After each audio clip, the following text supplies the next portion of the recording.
So, Mark, there are some houses that you should never buy. Today, you're talking to, or you're listening to Mark and Diane from Real Estate News and Views. And there's definitely some houses that you go look and it looks like a good idea. Yeah, there's lots that appear that way, right? And we're going to go through a few examples that we've come up with that will definitely help out the buyers today and what to look for and what to avoid. And there's many, right? We've seen some in neighborhoods where, great, we walk in the backyard, it's a field. And there's lots of, years ago, there was lots of homes like that over in Innisfil area. And what's going on now? We see big growth over there. They got row of houses, rows, rows. So stick around because we're going to go through a few examples. Yeah. And remember, if you like this content, hit the link, subscribe, and if you want home evaluation, definitely fill out the sheet. But it takes some time to do a proper home evaluation, so we need information. So when you click that link, we are going to call and follow up because we need information Yes. and buyer's links. So take it away. So one of the very first things is houses that need like extensive repairs. You go in and you think, oh, well, I can do this and I can do this and I can do that. Well, there's always hidden things, right? That you you start like it's like peeling back an onion. You know what I mean? It looks, oh, I just need to do flooring and paint. Like lipstick, I call that lipstick. Yeah, And for me, lipstick, flooring, paint, that's okay. yeah. But when you get into major renovations, like full kitchens, full bathrooms, like you need to know what you're doing. I have a good idea if you've done it before because those costs can get out of hand very, very quickly. Roofs, Yeah. when you go into some of the houses and you walk up and you know right away, like all the eavesdrops are falling off, the roof is bad. I had one where all the bricks shifted that I bought with a client in Aurelia. Mhm. Like the bricks were actually falling off the house. Wow. I hope you didn't buy that house. He did. Oof. But what we ended up doing is we had to get a whole bunch of people to come Yeah. before he firmed it Yeah. and say, and, give quotes and how do you fix this and what do you do? Like, you have to really be careful of getting into something that you don't know anything about. Yeah. And a lot of sellers don't want to give that enough time to do all that because 5 days is enough time, right? You have to arrange these specialists in a sense to come to the property, and often they're busy. So the appointment could be, 10 days later. Seller's not going to do that. So don't take the guessing game out of this. If you don't got people lined up, beforehand when you're buying it, or bring them with you. Like do a pre-inspection. If the house is that dismal, why not tell the selling agent, listen, you know what? I'm going to bring some qualified people because we noticed some structural issues here when we drove by, whatever it could be, right? Yeah. Be upfront. So it should be no surprise. The seller knows what's going on with us if they're selling a house like that today. So they should appropriately give that time to the buyer to do that. But you know what? It's a lot easier by just saying, you know what? Why do I want to get into this? Right? This is It's the too much thing. work. It's If too much runaway Now, money. and my client's father is like a contractor guy. Right. So it's a little bit different when you have people or professionals that are family members or you are one. Right. Right. Like I've had contractors buy these kind of homes, Yeah. Sure. and even they get into trouble because sometimes it's far more extensive than you think. 100%. 100%. Way So cost if you're, quickly. yes, and you're just your average buyer, like just stay away from that. And to that point too, is sometimes the seller, just thinks it's lipstick. That's what I'm saying.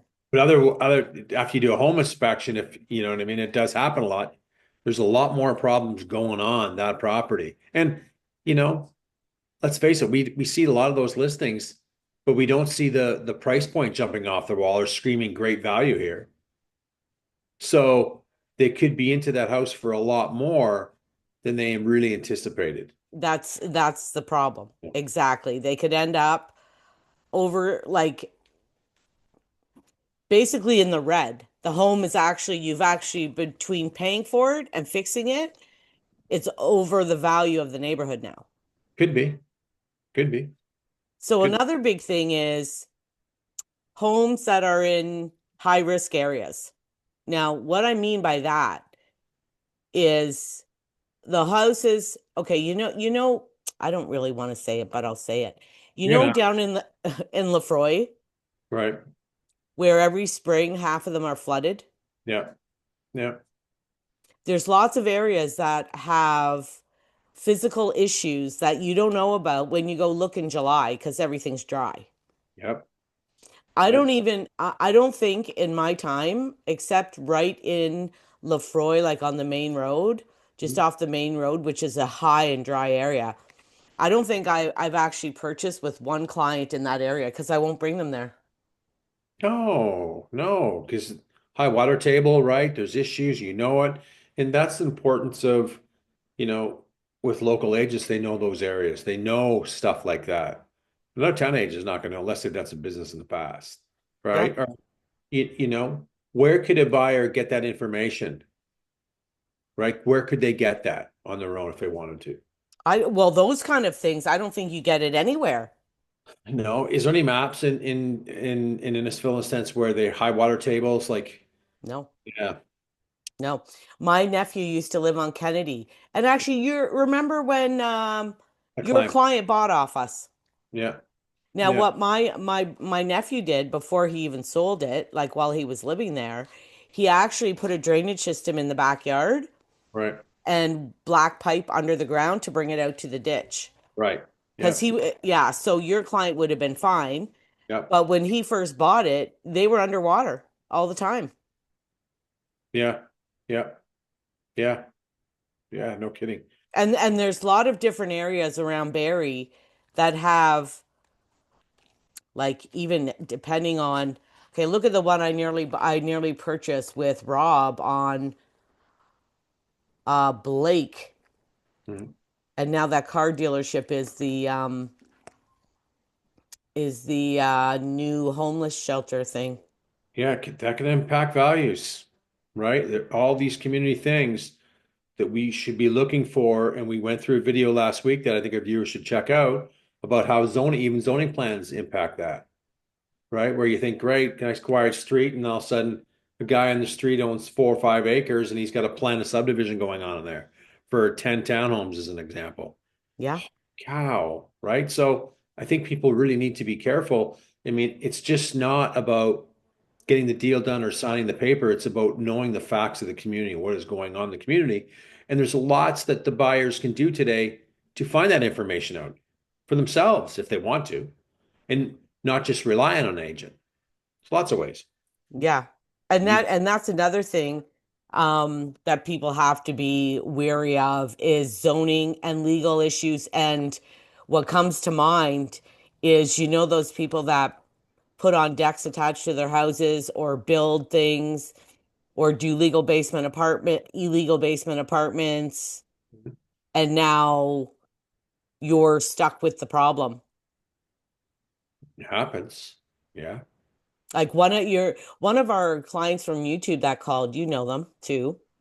Um, they actually put an offer in on a house and then asked about I think it was an addition or a shed or a deck or something off the back. Mhm. And when they looked into it, no permit was ever taken.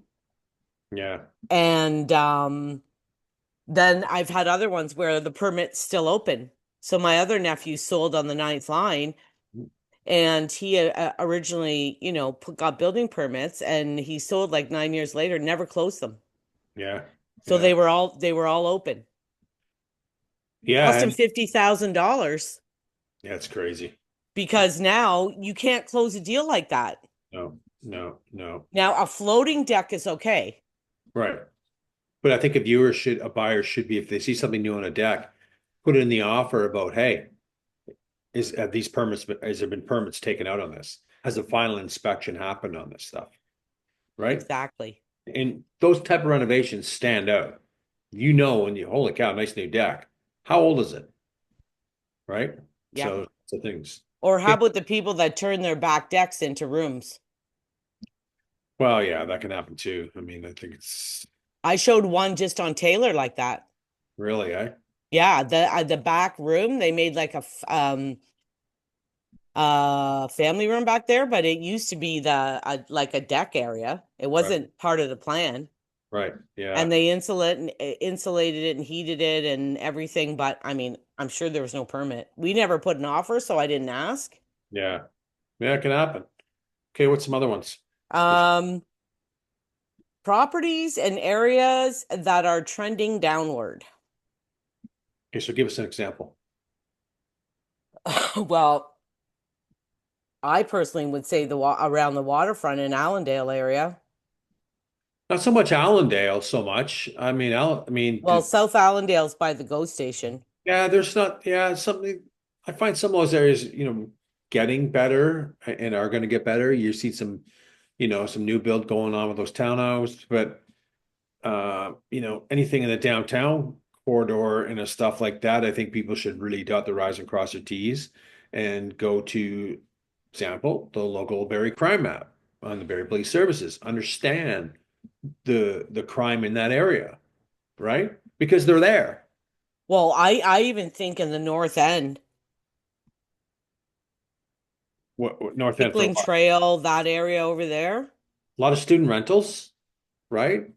It's not a family area, so know your areas in the community is pretty important, When it right? was first built, though, and everything was brand new and looking pretty, it wasn't terrible. No, but growth is, built up so much around that college in hospital area, and it's a haven for real estate investors to purchase up there, take advantage of the student housing, which is lacking. So, And you they know, don't cut the lawns and they don't, right. So, those pick your area properly. I think that's definitely key to do that. yeah.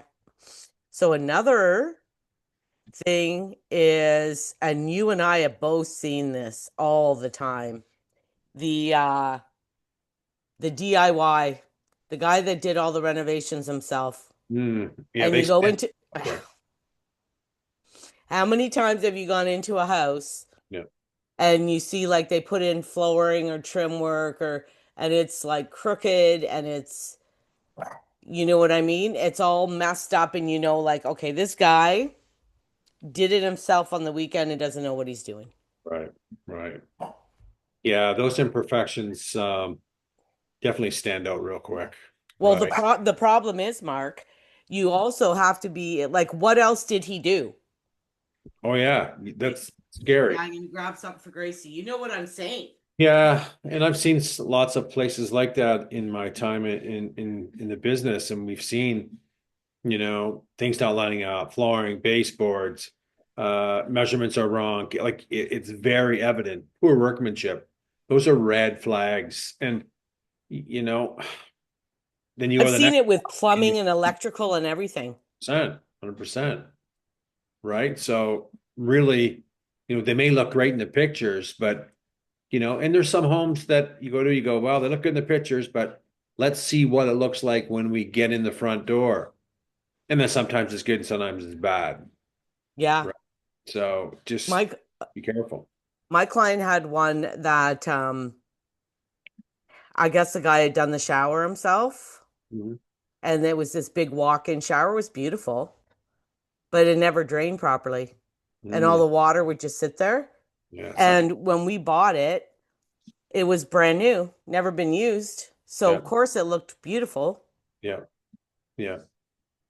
So No, that's the other thing you don't know about. Another big thing is location and noise, Mark. you want to know that. I mean, there's some main arteries in a lot of subdivisions that are very busy. And, this time of year, people like to sit on their back decks and enjoy their backyards. And a lot of times, you don't hear that traffic noise all the time, especially in the wintertime, a little bit quieter. But come summertime, whoa, you hear it. You open up that back door and you go, holy cow. So be observant of that. And we've seen those type of properties usually take time to sell because of that, Yeah, right? some of them, yeah, and some of them like they're on a major road. It reminds me of Jane Crescent and stuff over by over by the Mandarin. Mhm. You sit in the backyard, you Oh, hear the 400 like 24/7. yeah, spots of Allendale too. You'll hear that traffic, right? Loud. Yep. Now, Yeah. if you go there, even around here in my area, there's Mhm. houses that back onto Mapleview. If you come on a Saturday or a Sunday or certain times of the day, it's pretty quiet. Yeah. But Yeah. come at in the morning or come at 5 o'clock. Yeah. And on the weekends, it's constant. It's busy. And that Mapleview, there's so much building going on and already been completed.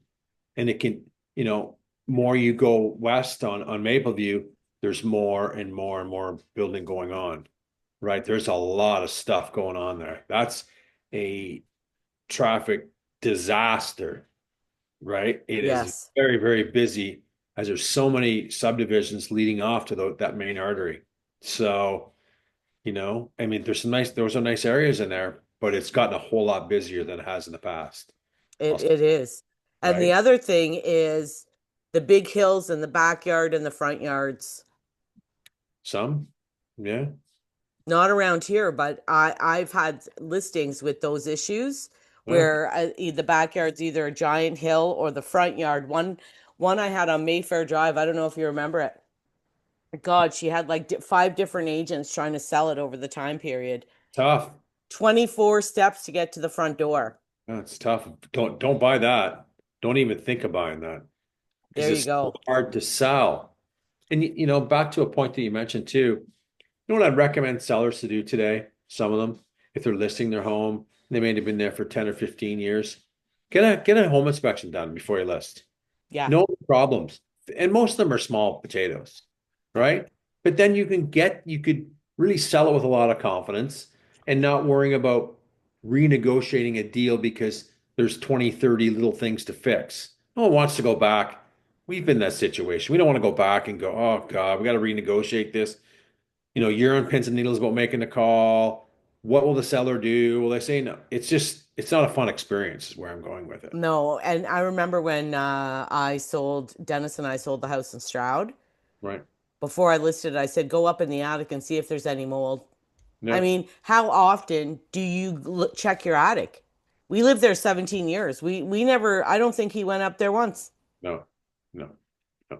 And it was fine, Yeah. but how many do you go up and Mhm. there's black mold on the sheeting or there's this like Especially in older homes, you see that, and it's a ventilation issue, right? It just doesn't breathe good. Some soffits, revent it. But in older homes, yeah, we see a lot of that, and right? it's not the end of the world. No, it's You not. can get it fixed and you can get a like my mold. I use this mold guy, he's really good. Yeah, But you should be aware of those things before you sell them. And if you have the giant backyard hill, or you had that one on Leslie with the backyard issue too. it took a long time to sell. I think the same house sold a month ago. He had it forever. I think he got 909. We got 935 back in 23. He got 909. He's listed for 4 or 5 months. Called me about it. How long did it take? It was a tough one because you walk out from the living room and there's a deck, then you have a flight of stairs from a new elevation overlooking it. No one wants that. Who in the heck would buy that? Well, that's why like No this changing that video backyard. exactly, and this video is to warn people like when you see those kind of red flags, like eventually you're going to have to sell. Absolutely. So you It's don't buy gonna, that. you don't buy that. Avoid that. Because it's going to take you. And yes, someone got a big home for 900 grand. Great. It took them multiple price changes to get it to the right price before someone would jump on it, right? No one's jumping on that because they know how lengthy it is to sell that down the road. No, thank you. It's like, geez, what was the builder thinking there? And it just due to the elevation, you had no choice, right? Yeah. Well, and there's lots of them in Barrie too, There up is. near Wildwood and stuff, Yeah, there is. where there's a lot of weird elevations and like the backyards are cut up or two or three different levels or just giant hills. 100%. Like 100%. You got to be careful of those things too. And we always say too, pick your neighborhood properly, right? Do some research in your neighborhood. Know what's going on in that little community. Research the schools. Yep. Find out what the ratings are. Find out what the crime is going on in that community, in that little pocket, right? Go Hmm. look, on Facebook. Go on Barrie Concerned Citizens. Hit the follow button. Start following. That's a great tool for people to use. Everyone's posting on it. I probably see 5 or 6 posts a day. Oh, Yep. lock your cars in this area because here's some bandits out. And they got them all on their camera and they're filming them, Yep. right? Creates awareness and what's going on in that pocket. So I think that's all good information for people buying today. I mean, we most people just look at a home and they go, okay, great, I like it, and go, but they know nothing else about the area. Yeah, I And know. and our community is driven by out of town buyers, right? Yes. They're judging our area, wow, look at this. Wow, back home our area, our area never looked like this and didn't have this. Look how beautiful. They get caught up in it, but they could have some of the same goddamn issues there too. Yeah, I know. About really doing it. Like we've seen a lot of jump in crime in the community over the last 10 years. It's becoming a busy city now. So some of crap is going to work its way to, the suburbs, and that's what we are to Toronto now. Yeah. So I just think, dot your I's, cross your T's, get as much information because, we've seen too many buyers in the day make bad decisions because they didn't do this. Yeah. Well, and another thing, Mark, if you go to a house and you see a problem, meaning it's right in front of your face already, like the 20 steps to get inside, or the crappy backyard, or it backs onto a busy street. Mhm. Like you can't really blame somebody for that. You saw it. You went there, you saw it, and there was something about the house that you loved, so you didn't worry about it. Yeah. Yeah. Well, that happens all the time. You It get it, it happens all the time. maybe the nice pool in the backyard or the nice kitchen took your eyes off the whole other detriments of the property, right? That Exactly. I need to have this. It's so perfect. But we've seen stuff like that, and we've seen buyers make mistakes like that. And I've had them too, like making a mistake here. If you want it, it's no problem. But I have to tell you, the resale is going to be impacted, and this is going to take some time to sell down the road, and it always does, Yeah, right? I've had same conversations where I'm like, this is bad and this is bad and you better be careful. Well, we love this though and we love okay, but I just wanted to point it out because Oh, you want to. Another thing I think people should look at, buyers should look at too, is when they're looking at homes, look at the parking on the street. yes. You see a home, a driveway with 4 cars, and you see cars along there. 9 times out of 10, there's some basement apartments down there, Yeah. right? There's some rentals. So you got to be observant of that. Or if the backyard, if the front yard has cars parking on it, or it's not been properly maintained, 9 times out of 10, this is rental property. Well, and look at I bought mine in February, right? Mhm. So I had no knowledge of anything. Well, my neighbors, my one side has still not cut the grass. Every single time my sister comes here, she says, I guess your neighbor doesn't own a lawnmower, Diane. I said, well, there's 4 or 5 people living in there. It's obviously tenanted and no one's cutting the lawn. Yeah, that's exactly it. Now, one side is great. The other side, gong show. The I, backyard's probably 2 feet high right now. I know, I know. And that's the worst thing when you go to neighborhoods. You don't, the neighbor, even 5, 6 years ago, we didn't see that. We sure see it now in all areas, In all areas. not just the No, rental areas. no, even when I lived on Ruffett Market, Hey, it was the same. yeah, There was 3 or 4 houses on the street. that just didn't care. Yeah, didn't maintain anything. Yeah, roofs aren't done, driveway's a mess, yard's a mess. Look at the guy. Look at the roof on the guy at Ruffett. It was Yeah, peeling off. I had shingles all over, and I had a giant. There was a giant hole in his roof because the yeah, squirrels and all the animals were living in yeah, there. 100%. Okay, I think we've covered off some good points for buyers to pay attention and to avoid some properties that don't make sense. Yes, I agree. Perfect. Okay, remember, subscribe, get information or want to talk, talk away and give us a call. Perfect. Okay, see ya. See ya.